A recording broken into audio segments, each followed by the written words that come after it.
Good evening, everyone. Thank you for joining us tonight for yet another Wednesday night live with First Christian. We are excited to be here.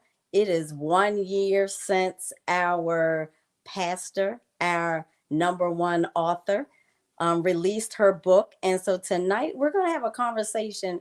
Just a couple of her girlfriends, so as a couple of her girlfriends. So before we even bring everyone out, if you could like and share this event so that we can get everybody in on this conversation. So let's go ahead and get started. That first person that we're going to bring out, Miss Tijuana DeCoster, one of Pastor K's girlfriend long before she was even Pastor K to the rest of us. And then our very own Pastor K author, Dr. Karen Vanessa Johnson. Let's give it up, show her some hearts. 1 year with her infamous book, When the Morning Comes. 1 year later, I'm excited. I was excited when the book came out. We're going to talk about excitement versus nervousness uh, before the book came out. But Pastor K, can you give everybody an update? Since you released the book, how many copies, how far has it gone before we get into the conversation? Wow. Well, good evening to everyone, and thank you for joining us here tonight. Um, as of today, we have sold over 1,400 copies of When the Morning Comes, and it has been sold in both the UK and in Canada. So, eh, listen, my goal was 500 copies, so it's already blown my mind. So what can I say? God is You, good. you've doubled that, almost triple. Oh my goodness. Yeah. Yeah. And your business is international, as we have joked about. UK and Canada. Yeah. Mhm. So we decided to have this conversation tonight with a couple of Pastor K's girlfriends.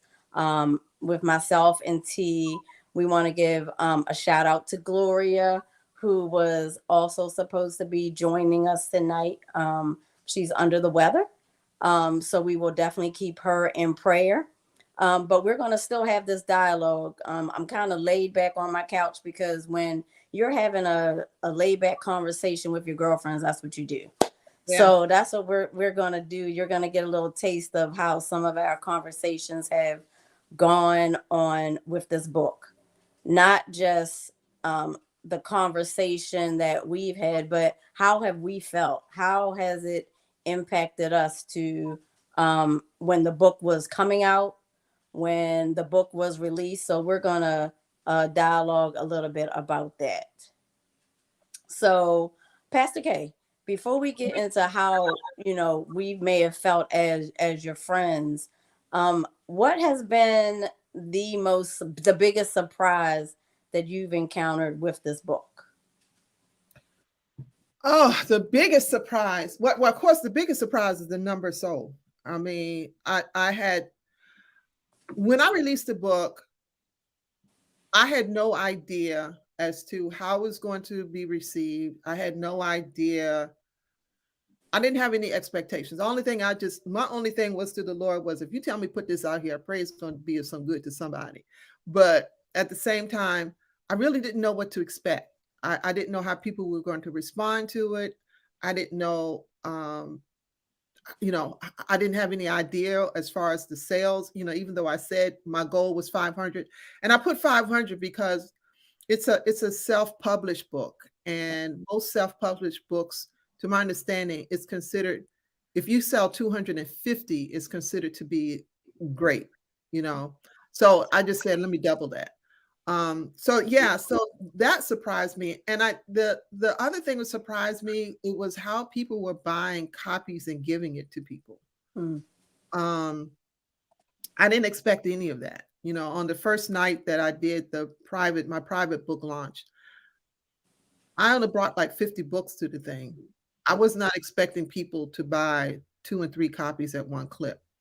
So I was just really surprised. And the other thing that surprised me, um, people would just come, particularly ladies, some men too, would just come and say, "Thank you." It's not a loud thank you. Most of the time, it's a hug and a whisper in the ear of thank you. So it's been a lot of surprises. Yeah, and you've hit on that whisper, that whisper. The statement you said was thank yous that come in whispers. Yeah. What has that meant to you? Well, really, the first of all, like again, I was thinking, why are you thanking me for the book? Even when people were writing reviews, it was thank you for putting this out. Thank you for the book. Um, but when people are coming in whispers, again, it's probably something that we are somehow connecting. I've connected with them in some way, touched on something. Not to say it was the exact same thing, but it was something maybe that they needed to forgive, or had been offended, or they had been the offender. I don't know. It could have been either one. So I think that probably may have been part of it. When ladies, I mean, I've gotten letters, I've gotten emails, um, mostly, and from women that would be. Okay. I love the fact that we're in the middle of this series about our stories Mhm. and the power of our stories. And we often, say that we should share our testimony because we don't know who it's going to Yeah. connect to. So the fact that you connected to 1,400, at least 1,400 that hopefully have all read the book there. And I'm going to actually read it from the title. So, because it says a memoir of loving, forgiving, and becoming. So those were three characteristics that you expected to find in the book, right? Mhm. What were some of the other subjects that have come across you that you've been made aware of that people took from the book? Um, I think the main thing, well, I'm not going to say the main thing, but one of the big things from the takeaway people come from is it's almost like now it's the freedom of speaking your truth. It's like giving Yeah. people permission to give voice to their pain, that I don't have to be the strong woman bearing the burdens and suffering in silence, but that I can honor myself and honor my pain by speaking truth and being authentic and being for real about it. Not saying that it's going to cripple me or make the person any weaker, but it's like it's giving people permission to say, look, this is true. This is my truth. This is what has happened to me, or this is what I've done. And I'm going to speak to it. And whatever is going to take for me to be at peace with me Mm-hmm. and to be able to be authentically me, that I can be who I am without apologies. And that does not mean that I have to broadcast and put all of my broadcast and make everything Right. public. I don't mean that at all. The only reason why this book came out in the first place is because I felt God was directing me to do that, Right. because it was a very personal and private manner. And so I'm just saying to other people who may be going through, you can speak truth to a situation. Doesn't mean you got to stand on a hill and broadcast it to everyone. It's sometimes we have to own it within ourselves. Sometimes we are in denial to ourselves. We Right. push it to the side because we got to keep it moving, and we are in complete denial to our own self. And so this to me helps to give people the freedom to go, own your stuff, own it, and do whatever you need to do to be healed or to be free or to be delivered or whatever that thing may be. Yeah, freedom was definitely something that resonated in a couple of conversations that I've had with other people that have read the book. But T, what was some of the takeaways you have had? Because you had the dialogue with Pastor K before the book was released. But just like me, you also read the book. What was one of your big takeaways from it? I think for me, it was forgiveness. Um, sometimes we go through things in life and it's difficult. You're angry and you don't want to forgive people. And I think again, it was forgiveness. If she could forgive, the little stuff I had was actually minor. I Yeah. could forgive. Okay. All right. So Pastor K, we've taken different things from the book. Mine was the whole resilience, your resilience in the 15 years, which even goes to the time that you shared your story before you decided to write the book, and it was the how long you carried it by yourself. So the resilience that you carried, that you demonstrated, um, is the part that still garnishes my honor to you today as a woman. But even though you wrote the book, over this last 12 months, you found some profound things out about yourself. What is the most profound thing you found out about yourself? I'm okay with me. I know that's right. You know? I'm okay with me. I really finished the book about 5 years ago. Um, but after releasing it, I think it even became more evident to me that I'm okay with me. I'm okay. I'm okay with the journey.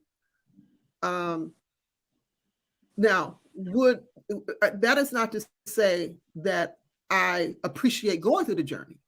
Right. Yeah, yeah. Yeah. You know how some folks say I have no regrets. I have regrets. Yeah. Okay, I have regrets. There are some things in life that I would have appreciated not having to have gone through it or not have made those mistakes. That is not my story. Um, however, because this is what has happened, this is what we went through, but this is me, and so I am okay with where I am. I am okay with me. I am okay with the journey since we went there, since we had to go with that. Yes, did it take me through some changes? Yes, it make no mistake about it. Do I have regrets? Yes, I do. um but at the same time, I've come to terms with those regrets. There's some things you just know it is what it is. You can't change it, you can't undo it. You can either dwell in it or you can move on, learn from it. It is just part of your history, but it's not all of you. Right. uh, Erica had asked me a question. We were talking because again, this is the anniversary, and she said, so how do you feel, what kind of, I mean, when you look back on your life, what do you see, what do you think? I told her, I said I had a wonderful life. And she was like, what? Because she's looking at that 25-year segment. That was just part of my life. That wasn't my entire life. I've had a great life. I've had a great life. Even with the dark patches, I still had a great life. And so, and I'm appreciative of it. Yeah, And so because I think I brought over. those 25 years weren't all focused on the challenge. It wasn't all focused on the dark patch. No, no, it wasn't. It was always there, but like you said, it wasn't always front and center.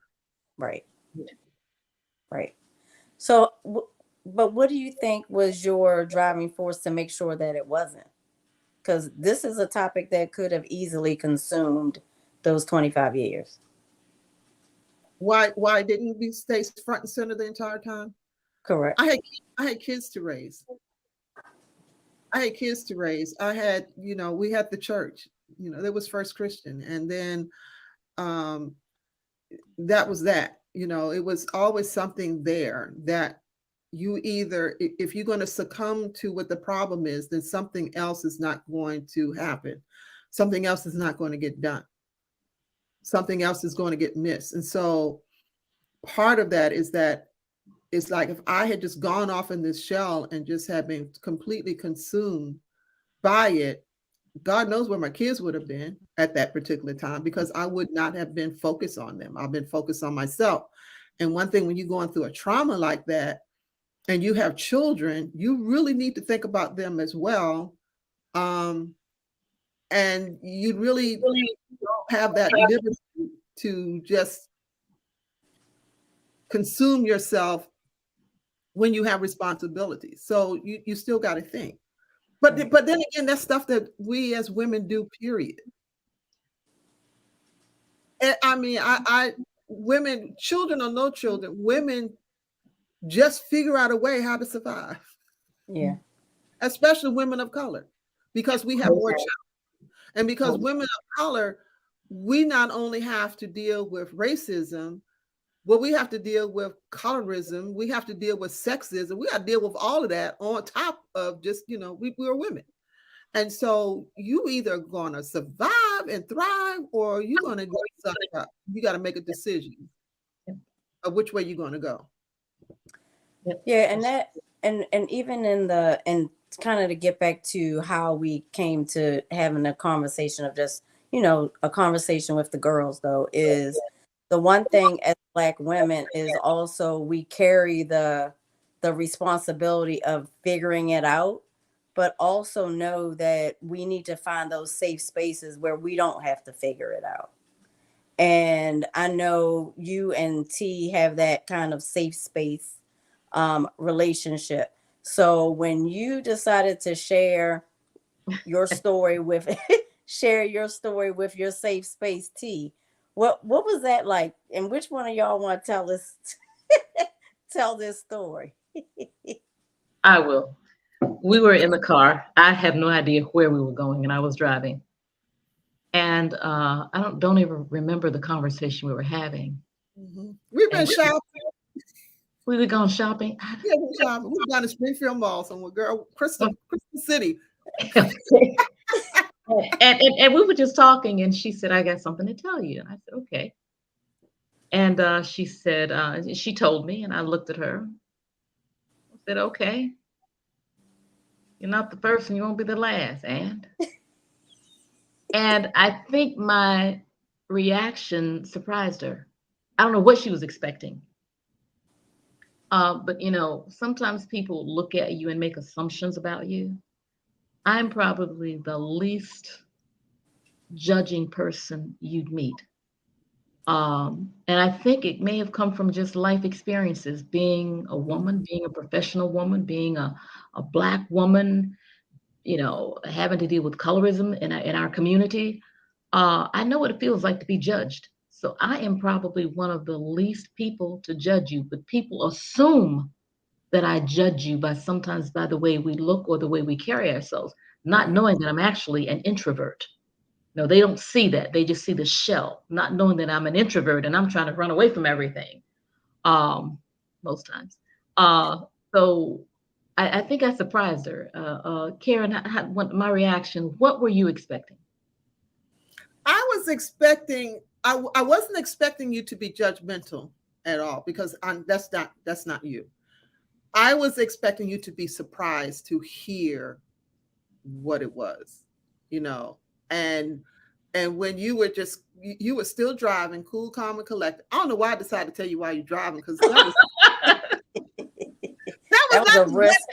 But like you said, I forgot what you and I were even talking about to take us to that conversation. But I was expecting you to go like, girl, what? What happened? You know what I mean? You know how we act sometimes. We're like, girl, what did you just say? And she was like, and I had stopped to look at her because I needed to like, did she hear what I just said? And she was like, and she just said, and she said, "You're not the first, you're not gonna be the last." And and we just kind of went on and just kind of had that conversation. I mean, I knew again, to put that kind of information out, you do have to trust the person. I knew I had that kind of relationship with T and with both of us. And like I said, we now, when I think about it, we've been knowing each other for now about 30 years. Right. Yeah, almost 31. Almost 31. So, Yeah.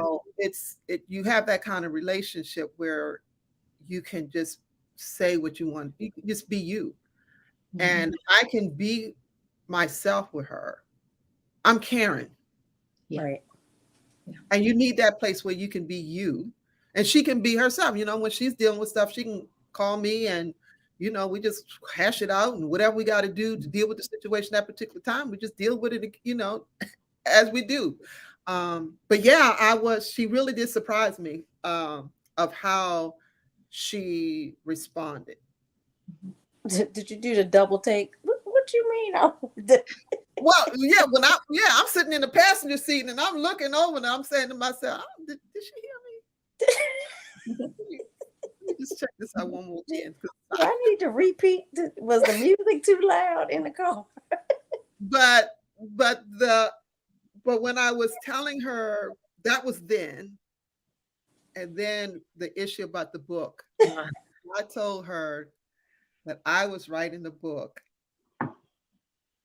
She did not appreciate that. I didn't. Because I felt that it's personal and it's private, and so many people would judge her, and I would have had, and if it occurs, I would still have an issue with judging her. I don't know a perfect man that's walking around today, in today's times, and we can be so cruel with judging people, and I just didn't want that to happen. I didn't want her to be hurt. We as humans can be horrible people. We can be horrible at times. Right. And I just didn't want her to be hurt because of other people's ignorance, failure to look in a mirror, other people's opinions that may be based off of inaccurate information. And I just didn't want her to be hurt. And as a friend, you protect your friends. Because I told her, I said, now look, she kept saying, I'm going to publish this book. I'm going to publish this book. I said, Karen, look here now. You publish this thing, and I have to come out of character. I said, you're going to tell me don't come back to your church no more. I believe it. Yeah, because as a friend, you protect your friends. Right. And I appreciated what she was saying. It was, what she was sharing. Because see, during that time, even because I even said it in the book, I was writing, and in that particular time I was writing, I didn't know whether it was going to be published. I just know I didn't know if it was just going to be something that was just written for me, and I was just written to the children. I did not, at that point, know it was going to be released. It was till later when I felt that God was leading me to do that, and I was having that conversation with her. And so I was appreciative of her response because again, I had to think about it. I had to give that thought. And I had thought about, what are people going to say? How are people going to look at me? What are they going to say? How are they going to treat me once I let this book out? And so hearing her pushback, but it was important to hear the pushback because I had to take that into consideration. And that's part of when you feel God is leading you to do something, you do need to hear all sides because you want to make sure this is the Lord speaking, because he could be speaking to her and say, girl, tell that girl, don't write that, put that book out there. You had to keep it. And my friend Gloria was the same. They were, both she and T were, hold up. We need to think this through. Yeah. I mean, even to up until the day I pushed the button to say it was printed. Yeah. T was still, and Gloria was still, Don't do it. yeah, it was still hitting the button. And then after I hit the button, it was like, all right, now they got locked and Let's loaded. roll with it. And whatever getting ready to happen. So, it does make a difference when you have friends like that who really don't want you to be hurt, and will do whatever they need to do to help to protect you. Yeah. And so It's funny. I remember the day, and T, you probably remember this too, when you first shared it to the congregation. And I remember sitting in the back and just scanning the room. Like, let me see one side eye. Just one side eye. Because we were talking about this earlier. It's one thing that you're my pastor or our pastor. It's another thing when you carry the heart of your girlfriend. You want to protect her. You know where she may be struggling. Where she's keeping a watchful eye for herself, and that's tough sometimes. But you also know, because you have girlfriends that also know God. yes. So and that makes a difference. That's that piece right there. Yeah. Because it's not just we're trying to carry you, but trying to carry and support you, but trust that we're hearing the same thing that God is like, we did hear you right. Yeah.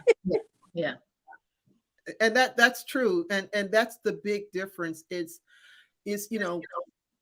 having your friends and having people around you, but having godly friends. True friends are a gift from God. Yes. Absolutely. That's a gift. Yes. And because again, it is just a reflection, if you will, of another aspect of Jesus. He is our friend. And so, those characteristics and those qualities, I should say, he instills in us, and as he allows friends to come together, and so, and it's how he orchestrates our path to become friends. I mean, T and I were next door neighbors. We never, that's how we met. Yeah. Right. Lori and I used to work together. That's how, how we met. So, it's how he allows those paths to cross. And that's another thing about when it comes to friends.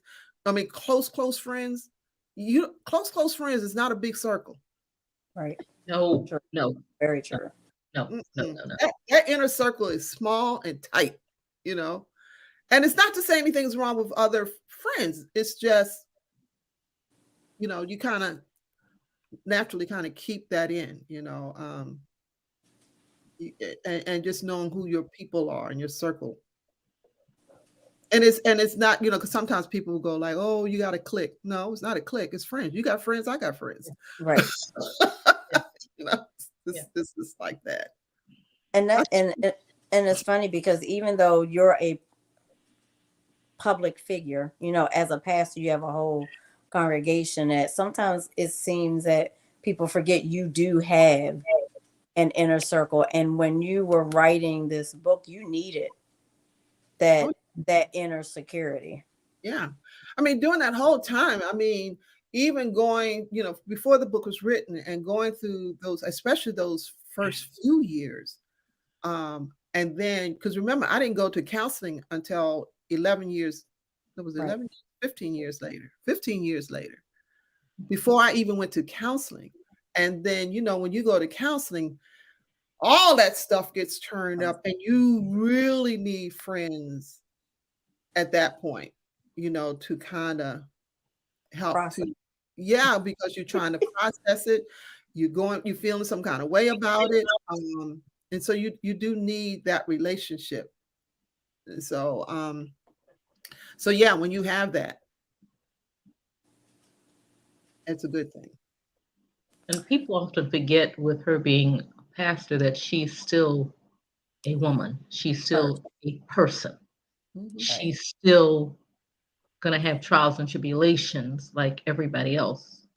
And people often forget that and put and would put her, and I'd say any public figure, as you stated, in a box, and failing to realize that there's humanness Right. there. Yeah. Karen knows that I'm a big music fan. There's an old song says, "I'm only human, born to make mistakes." Mm-hmm. Mm-hmm. Yep. I see somebody have a question here, Daphne. What would you say to someone who's dealing with the weight of trying to figure it out right now, how to be resilient? Trying to figure it out.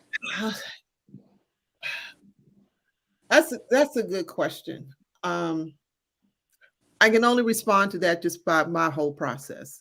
And if I didn't have the relationship that I have with the Lord, Mm-hmm. I don't know, this will be a whole different process. And so it begins with having a relationship with God, and it's best to have a relationship with Him before there's a problem. Yes. Before there's a problem. Not to say you can't get into a relationship once a problem arises, you can, but it's important to do that. And because in this whole time, I had to trust Him. I didn't know how any of this was going to turn out. When you get news like that, it was crushing just to hear about the infidelity. That just blew my mind right there, because it never once in my life did I imagine that. And then to find out now we got the consequences of that decision, that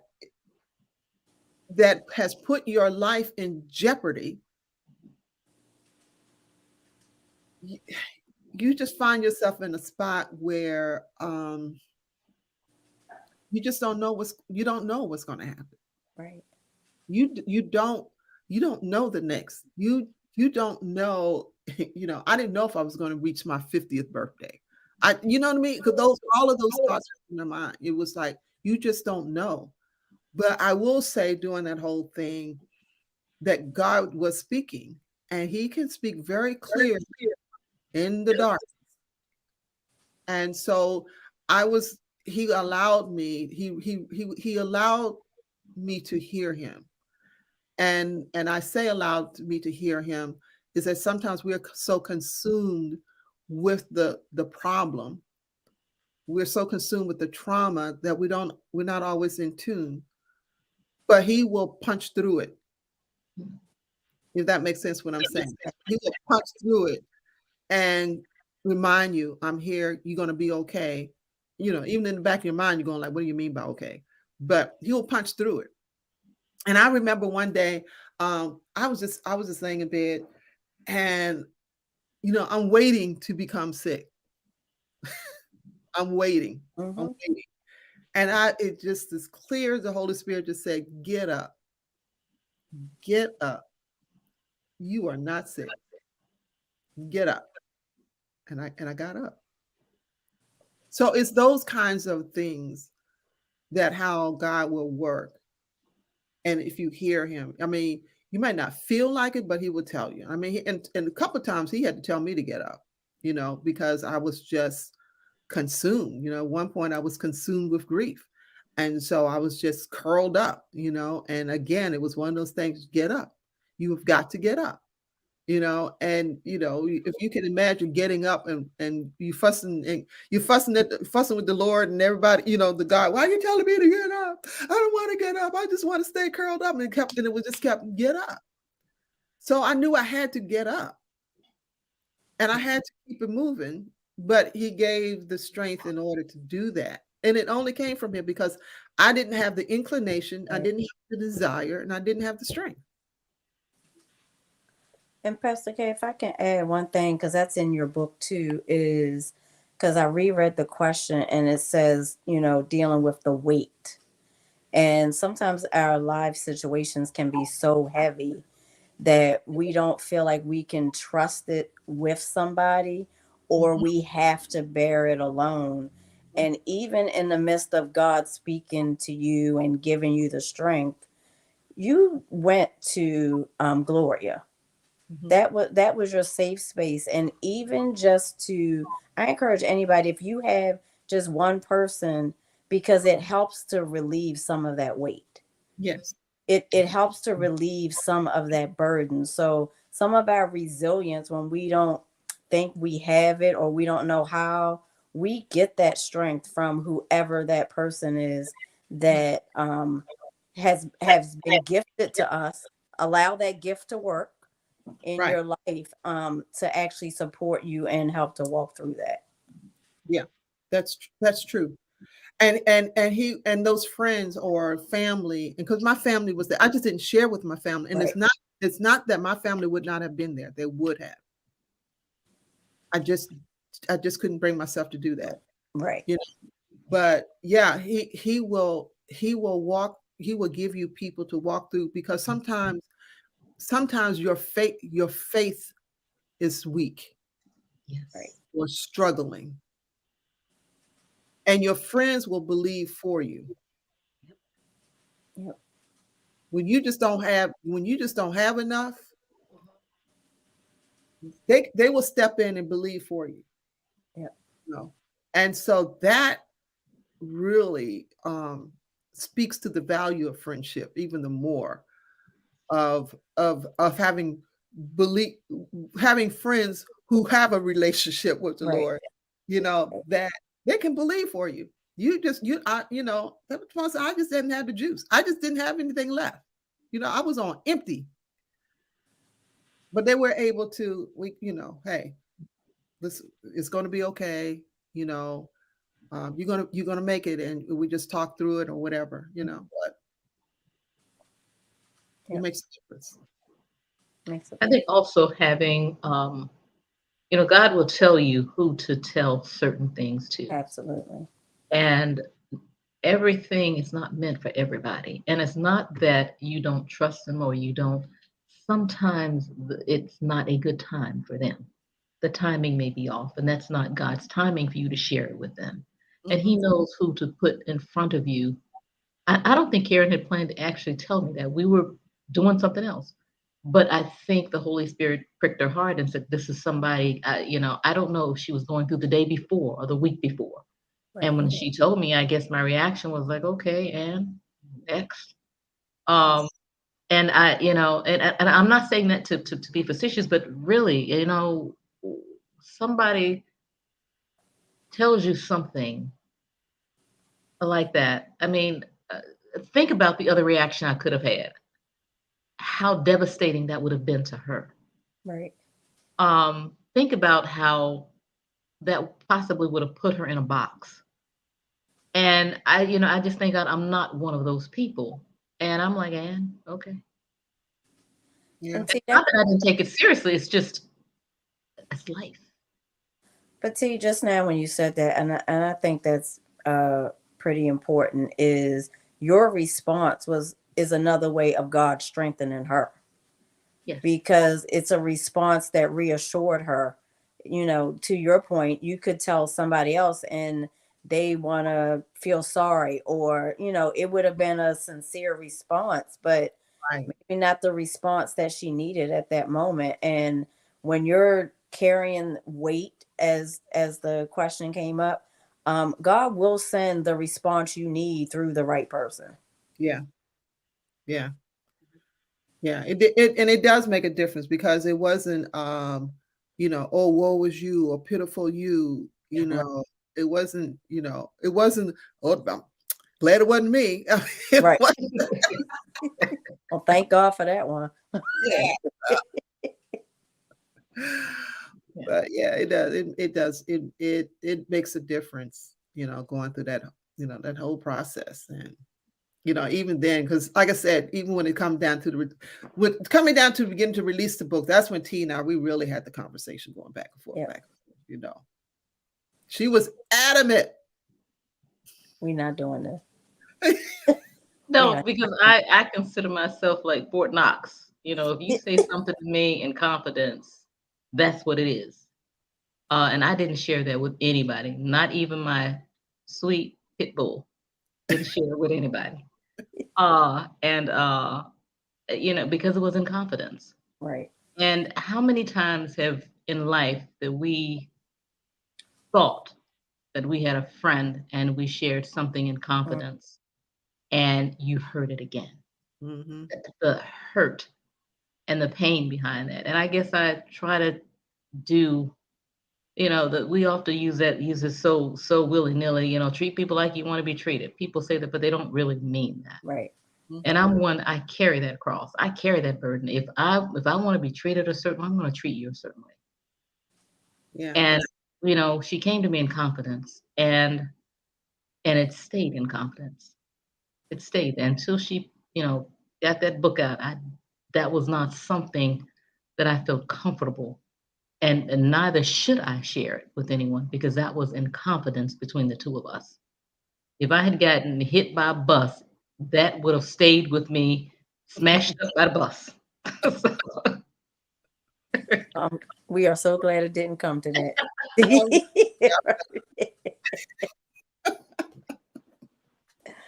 So, Prince, okay, year one of this book is in the books. What would be your biggest hope for this book going forward? That it will continue to help people in some way. I mean, my whole thing was to the Lord when I felt He was telling me to release it. It was my prayer to Him was simply this: I don't know what your plans are for this book, but whatever it may be, I pray that it is accomplished. I don't know if it's for a particular person. I don't know if it's for people in general. I don't know what it is that God wants to do with this book. And He may have already done what He's going to do. May not be anything else. And that's it. And I'm okay with that. So to be honest, that's it. I've just left it to Him to decide what's the future, or, maybe it's already made its run. Maybe it's done what it's supposed to have done. I don't know that. I'm just on it for the ride. And go ahead. I was ready to say, I still think we're going international. not just the book, but you. Oh, okay. But we're, really, that's kind of where I am. And so, to be honest, I really don't give a whole lot of thought. I mean, I hear a lot from other people, but I personally don't give a lot of thought as to what the next is for the book. I feel there's a next for me. And I've shared that before. And I don't even know what that is. Yeah. It's just one of the things, how you have a knowing, when your season is coming, when one season is ending and another season is approaching. I know one is, I just don't know what that is. What that season is. Yeah. Yeah. Just kind of know it's there. But, whatever that may be. But that's kind of it. So T, with the book, surprisingly, even though it's Pastor K's book, we oftentimes have thoughts of what we would like to see with the book. Do you have any thoughts on how you would like to see the next? As I stated earlier, for me, I think it was forgiveness. I would like to see a lot, I think, as a nation, forgiveness. As a nation, not, I guess, being, if there's such a thing as being judgment free. Mm-hmm. As a world, judgment free. We are judged on so many different levels, and especially women of color. Just taking the judgment out and seeing me for who I am as a person. As King so eloquently says, judge me by my character, not the color of my skin. And I'd like to see a world, and I pray for that. I don't know if I'll ever see it, and I think he says he's been on the mountaintop. Well, I've been on the knees praying for that one, and I don't know if I'll see it in my lifetime. Being less judgment of people, being thinking about what you are, how you come at people, and what the damage that you can do um, by the tongue. Yeah. Yeah, that's big. I think the other factor too, now you got me thinking. I think the other thing, not to say from the book, but just in general, I would like to see people take marriage more serious. That especially when you're talking about a Christian marriage. Mhm. And that is when you are in a Christian marriage, you are making a covenant, not just with the person standing across from you, but you're making a covenant with God. And it is a very sacred thing, that entering into that covenant. And that's why it's important that people have an understanding of why they're getting married. You just don't walk down the aisle for any reason. You know what I mean? I mean, don't walk down, don't go down the aisle and you already know that this is not going to work. Right. Don't walk down the aisle because of I'm getting older now. I'm lonesome. I don't want to be lonely. You just really take the time and learn your partner. I think sometimes how people jump into relationships now, well, first people gonna live together for a while now before they even get married. To be honest, listen, we can be girlfriend talk. Sometimes we give up the cookie too soon. Mhm. And you don't know the person really. You know what I mean? Right. You already done slept with them. And then you don't end up having a kid, and then after you had the kid, then you wonder why in the world did you slept with? You know what I mean? Sometimes, and I'm not trying to be judgmental about it because we all make mistakes and so Right. forth. But what I'm just simply saying is that we have to be very conscious and really think about this person that you want to enter into a partnership with, that you're hoping, and that what's the expectation, not the hope, the expectation that it's going to last a lifetime until death do you part. And then also coming to the understanding that, well, I think sometimes people struggle with, you can be in love with a person, but loving a person and being committed to a person are two different things. I can love you, but not be committed to you. Right. And so sometimes it's the commitment that's missing. Love you, but I'm not committed to this. I'm not going to try to stay here and fight this out. And that is not to suggest that there are some relationships that need to end. Right. Because God didn't intend for that to be together in the first place. I don't think people should be you should be in a relationship where you are in physical danger, mental danger. Right. No, you need to be safe. I'm not talking about, I am not one of those pastors who are going to tell you a woman whose husband is beating the crap out of them, well, you need to stay with them. No, you need to get somewhere safe, and he needs to get some help. And if the woman is beating the crap out, I'll tell the man, you need to go somewhere, and she needs to get some help.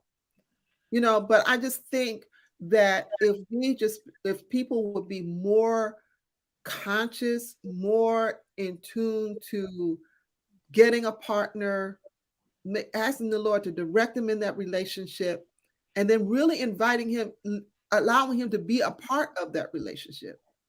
And he will bring you through, because when you're married, you're going to hit every last one of them vows.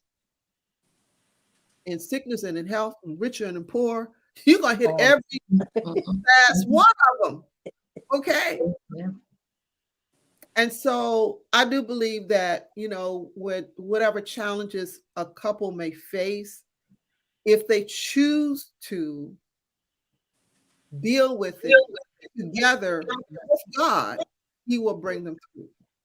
But it has to be, the two of them have to have that decision. The two of them need to be in agreement that we're going to work this out, and we're going to have God to be the one who's going to lead us and guide us through this whole conversation, through this whole process. So, Pastor K, there's a question in the chat also on whether there's going to be another book. Will there be another book? And depending on what your answer is, you might want to do one on marriage because you just wrote it in your last response. Yep, I am working on another one. Yeah. You gonna leave it there? You're gonna give us a tease? No, I'm gonna leave it there.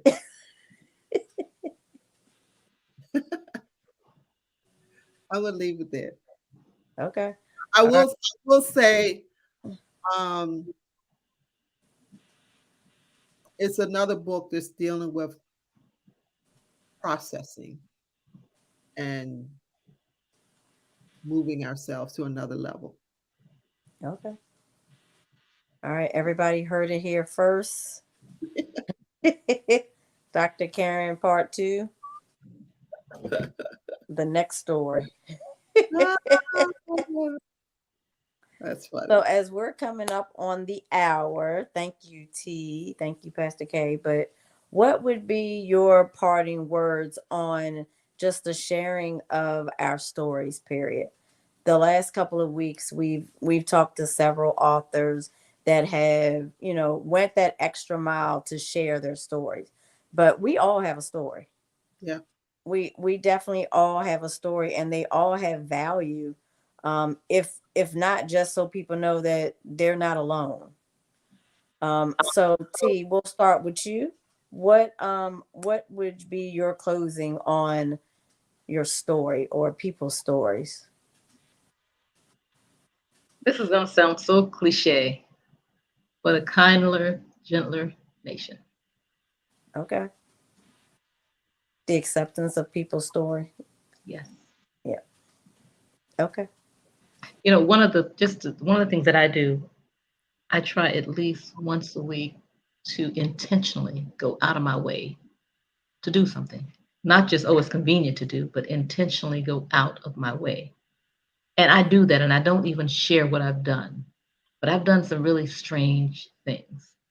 And I have shocked many people. And it's funny that when I do it, and I remember the story in the Bible, don't look back, you're going to turn into a grain of salt, and when I do it, I walk away and I never look back.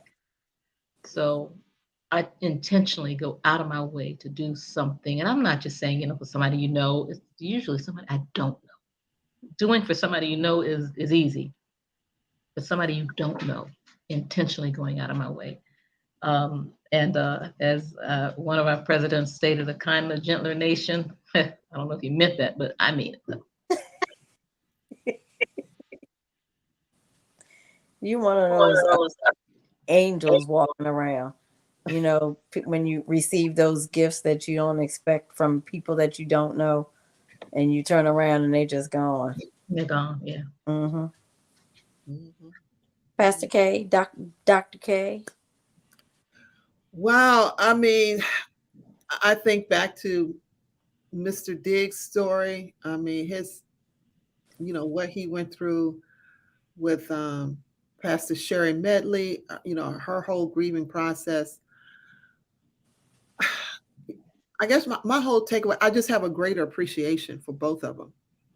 What Mr. Diggs dealt with, to me, he is a treasure that we need to protect because of what he's gone through, and talking about resilience. Yeah.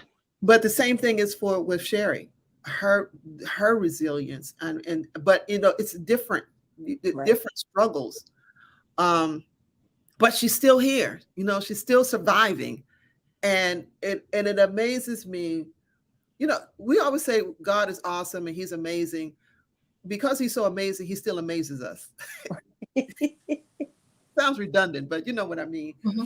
But it still shows that how the two of them went through their challenges and their struggles, but God was still able to use it to strengthen others. You right. Look at what Mr. Diggs went through and you go like, okay, well, you know what? I can go on. I can.